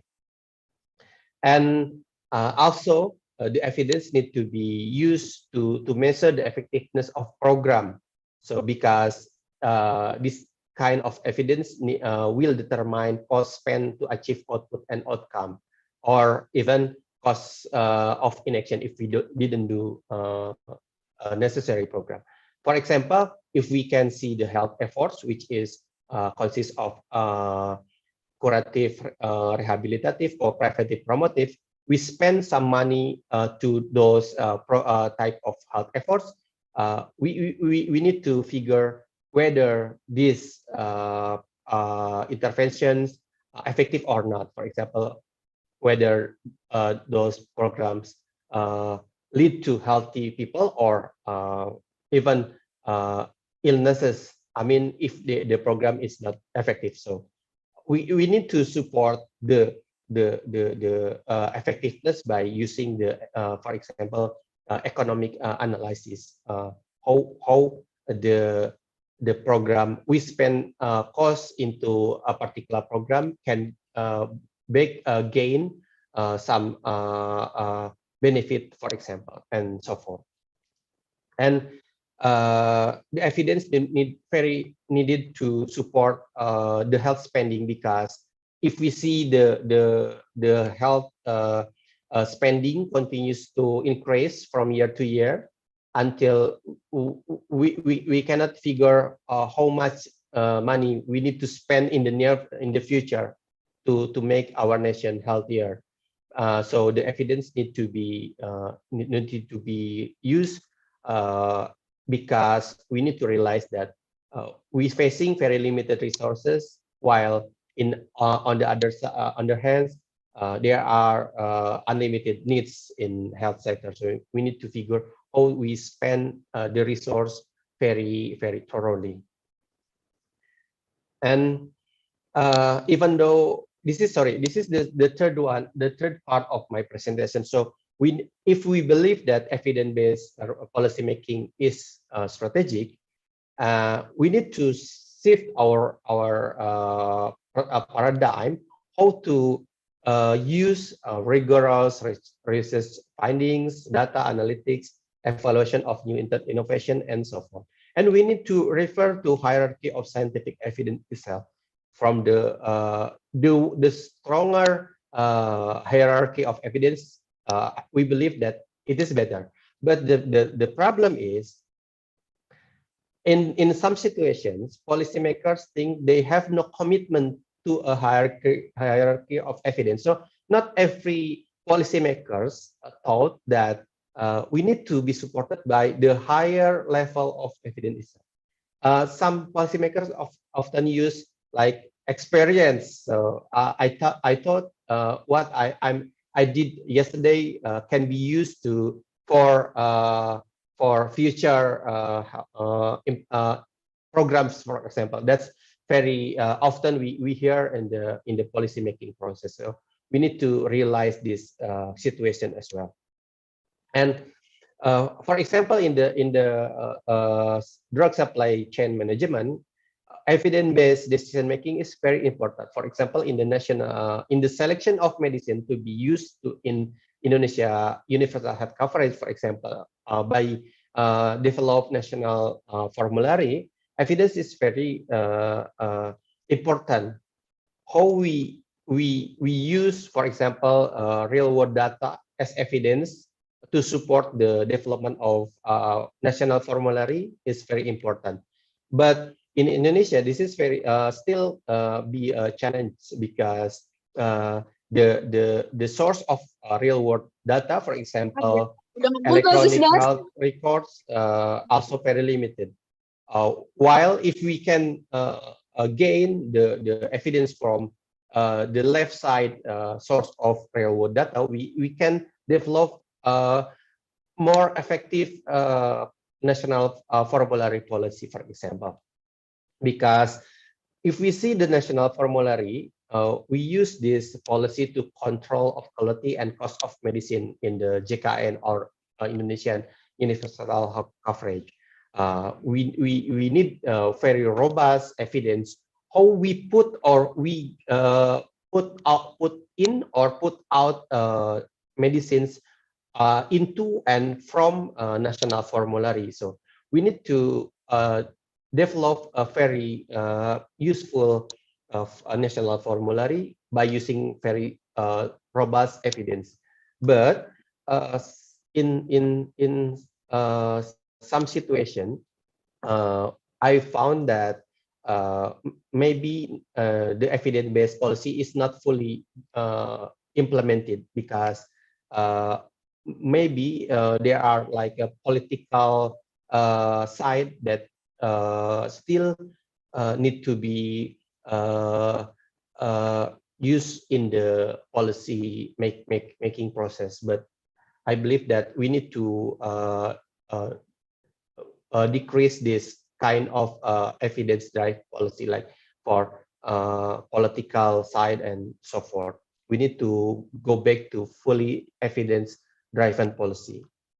And another example is about evidence supports preventive and promotive health efforts that we, in this case, for example, the current antigens for routine immunization only 11. But because there are robust evidence in the near future, we set another 3 antigens.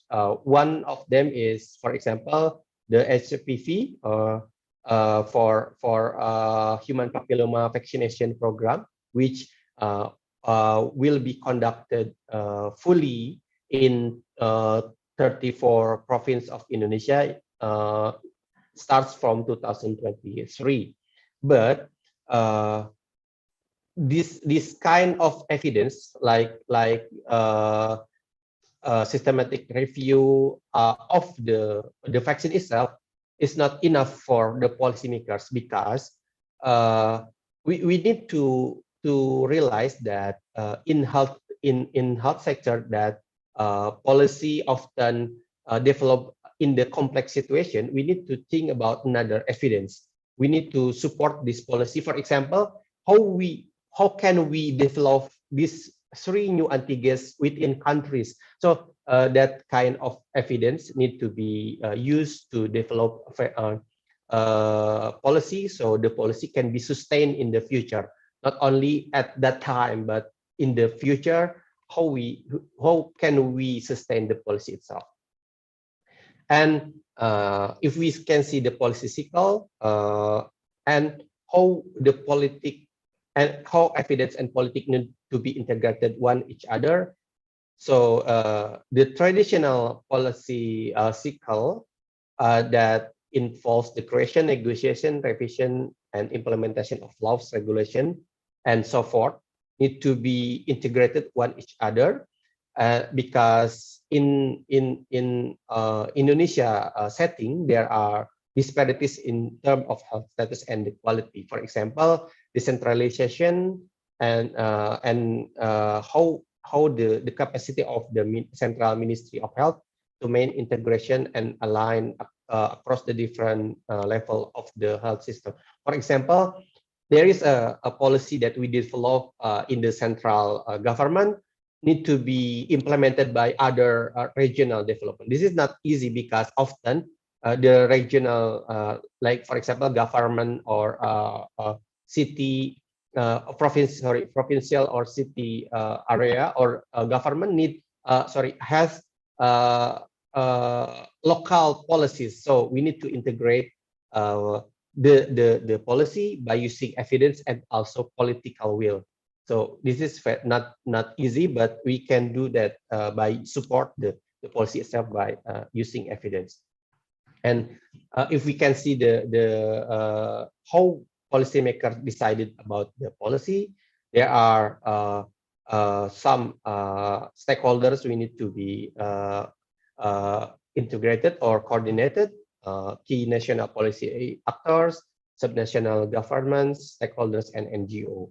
But the challenges is about how we can build the trust and demand for evidence. So within the complexity, uncertainty, ambiguity, and another factors like anecdotes, ideology, marketing, inertia, status quo of policymaker itself, we can use evidence into the decision. So we can build more robust strategies and program, particularly in health sectors.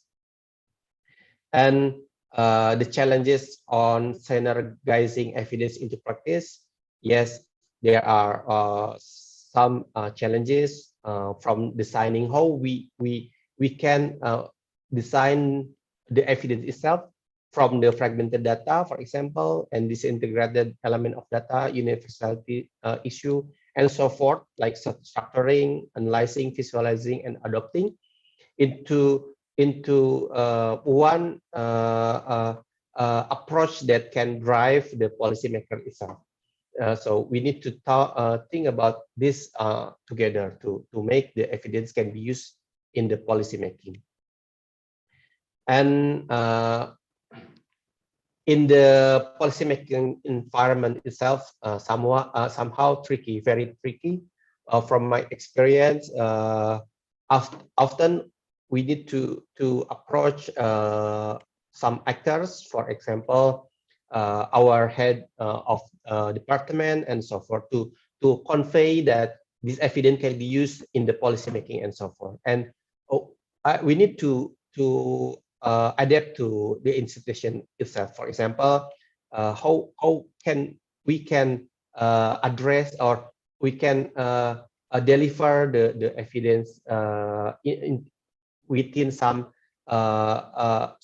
through the set of rules and norms in the institution, because often these rules and norms strictly become barriers how we use evidence into the policy. And networks as well, how we rely on some persons or networks of specialists, and we can gain some power to bring up the evidence into the policy and ideas, how we can make some the quorum of people has same ideas to be used to support the policy. And we can also use the momentum, for example, like crisis or some other conditions, to develop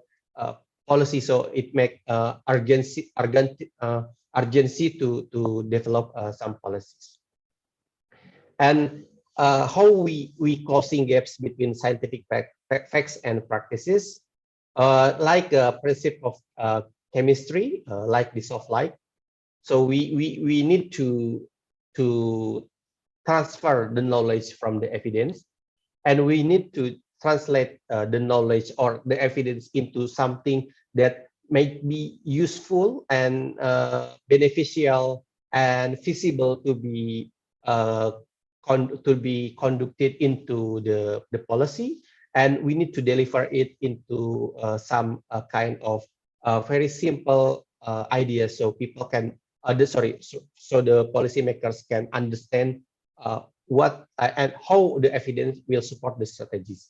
So even though the evidence is built into simple ideas, the ideas itself can be growth into the policy. So policymakers can decide the policies and program need to be conducted in the future. And the last slide is about the way forward, how we use the evidence to guide policymaking cycle.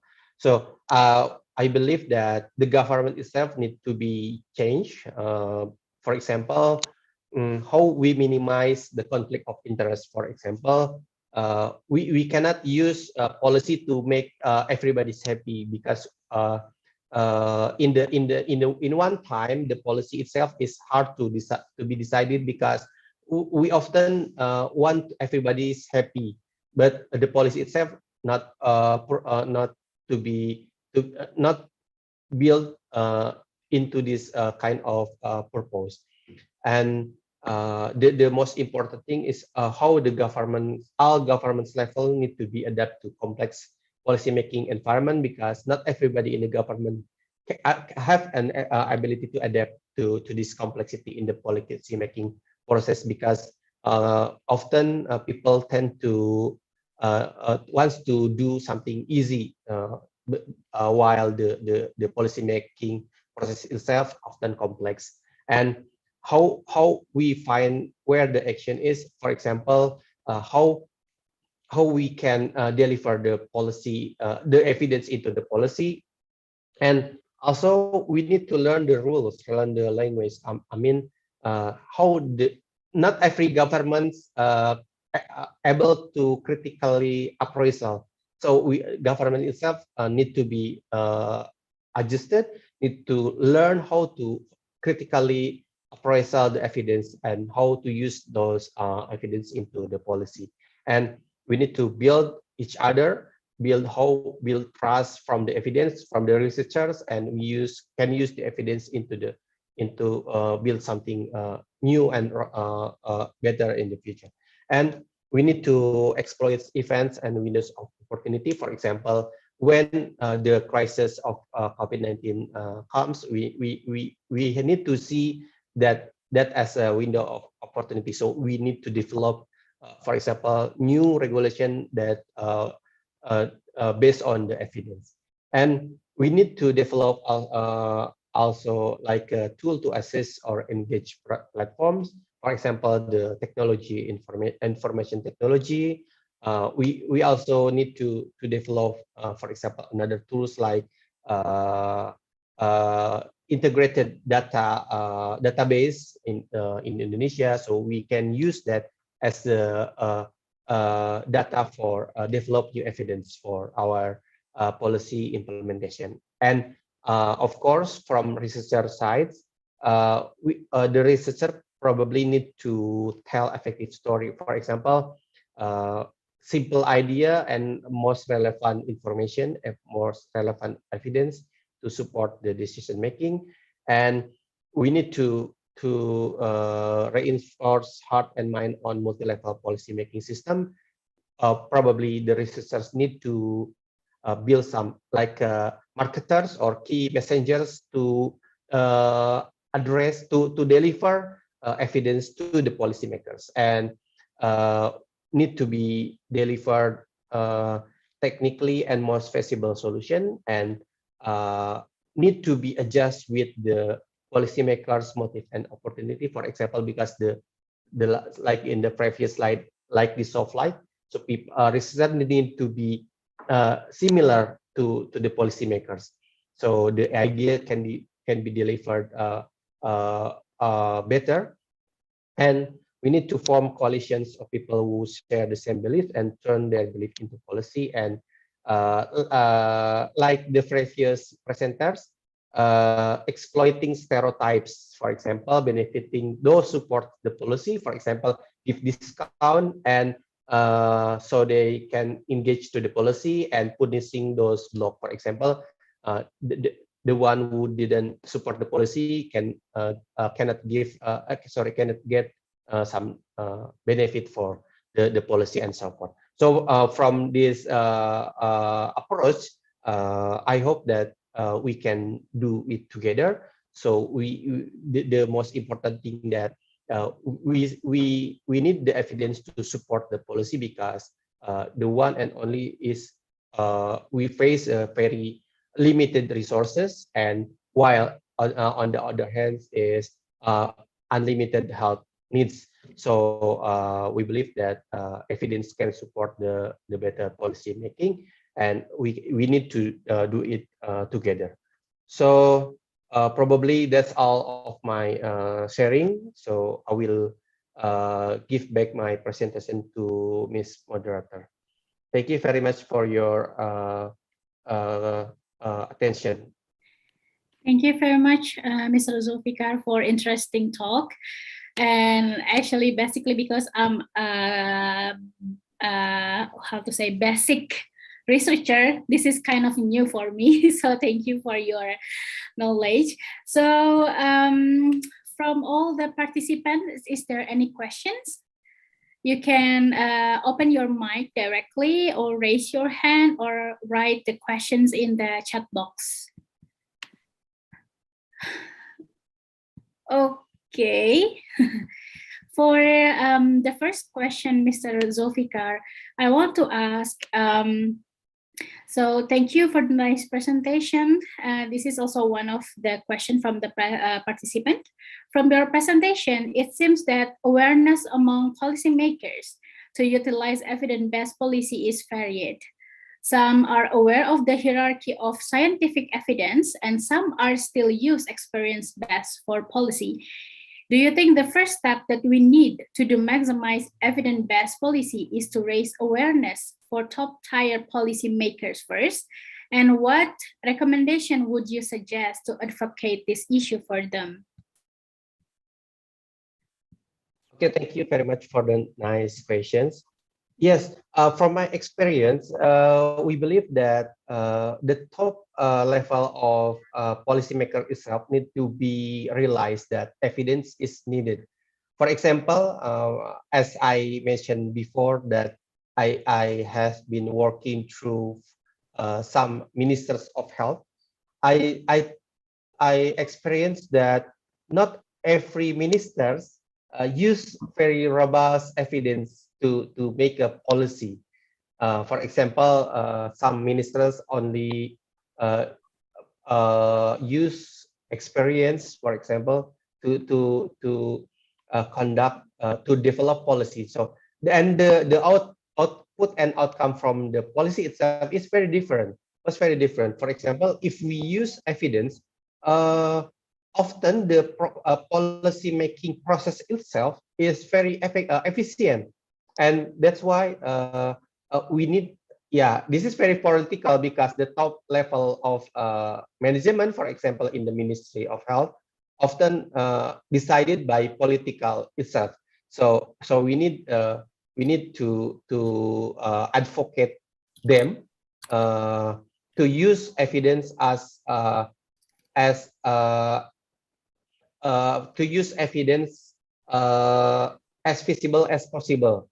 So the policy itself can be driver, but we believe that we can do another advocation to a similar level. For example, as staff, I also try to deliver some evidence to my college. So they know how to use that, how to develop their mind or their paradigm to use evidence in the policymaker, because I believe that probably they will be some policymakers, the higher level of policymakers in the future. So the most important thing that we need some similar paradigm to use evidence in to develop policymaker itself. Probably that's my opinion. Okay, thank you very much for your answer. So I'm gonna ask again to the floor. Is there any questions? So if you guys worry to ask in English, you can also directly ask in Indonesia. Maybe it's fine, I guess. Okay. 1, 2, 3. Okay. So Mr. Zulfikar, I have I don't know, this is maybe basic question. So right now, the paradigm of health services has shifted from a product-oriented to a patient-centered, especially in pharmacy services, and putting the interest of patients and treating them with a dignity is a must. So do you think involving patients in the healthcare decision-making process will show a greater satisfaction in order to make a good policy? Okay, thank you for the question. This is very interesting because, as we know, in the developed countries, this scheme of policy making process has been implemented very nicely, because the patient itself has like their own decision to develop their own health. For example, by using the personal health records to tailor their health services. And I thought that in Indonesia will be feasible as well, because nowadays, as we know, that many people use a gadget or technology that can track their habit, and we can use those personal health records to be used to develop some policies. For example, how can we develop some develop health policy in health efforts. For example, how we enforce people to maintain their health, for example, from by using preventive or promotive health efforts and so forth. So yeah, probably, but I think go back to the challenges of the system itself, and how we can advocate patient itself, the citizen, to use appropriate methods or approach to support this policy itself need to be, because not everybody know how to use data or information. How yeah, we need to educate them as well, how to use a right evidence or right data, not from hoax, for example, and we can use the data as well to be basis of the policy making itself. Probably that's my opinion. Thank you. Thank you very much. So maybe it's going to be the last question. So thank you, Mr. Zulfikar, for the comprehensive presentation. I have a question regarding your presentation. It was mentioned that herd immunity is expected to support Indonesia. But as we see the condition with so many COVID-19 variation and evolution, is it possible that the herd immunity can give us a false promise, and how the government to control the situation and reach the point to herd immunity? Thank you in advance. This is very interesting questions, because we talk about the future, and as we know that the evidence regarding COVID-19 itself, like virus itself or vaccine itself, COVID-19 vaccine is very limited until now, and the robustness of the evidence itself is like a living evidence. So we need to update the evidence day by day to know how the situation, how the association between, for example, the effectiveness of the vaccine to the infection rate, for example, or hospitalization rate, for example. But as we know from evidence that the pandemic situation might be not easy to be controlled. So often, like the WHO assert that probably pandemic will be less, not in the near future. So we need to bear in mind that the most important thing that we need to be keep in mind is the evidence will be support the policy itself. For example, if we see the COVID-19 variant of concerns or the effectiveness of vaccines, the herd immunity itself is the output from not only from two things, like the variation of viruses or the vaccine itself. So the herd immunity is, I believe that the herd immunity is resultant from many aspects. So we need to consider another factors that can be result in the herd immunity itself. So that is not the false promise, but yeah, that's our efforts to achieve the herd immunity. But the herd immunity itself is yeah, we still need to consider another factors about how the herd immunity can be achieved. Maybe like that. Thank you. Okay. Well, this is going to be interesting if we continue, but the time is out. So thank you very much, Mr. Zulfikar, for your time and for joining and sharing your knowledge to us. And before we end this session, there is a certificate of appreciation from the committee for you. Thank you very much. Thank you very much. And yeah, I hope to see you again in the next time. So I close this session. Thank you very much, everyone, for keep attention and for your participation in this lecture. So I'm Miski. Thank you very much and see you again. Thank you very much. Waalaikumsalam. Thank you very much. Thank you. Terima kasih semua. Thank you. Should we take pictures, committee? Forgot. Should we? Okay. Maybe for the proper pictures, let's take a picture before everyone off is already leave. Okay, maybe next time. Thank you. See you Thank again. you. See you again. Thank you.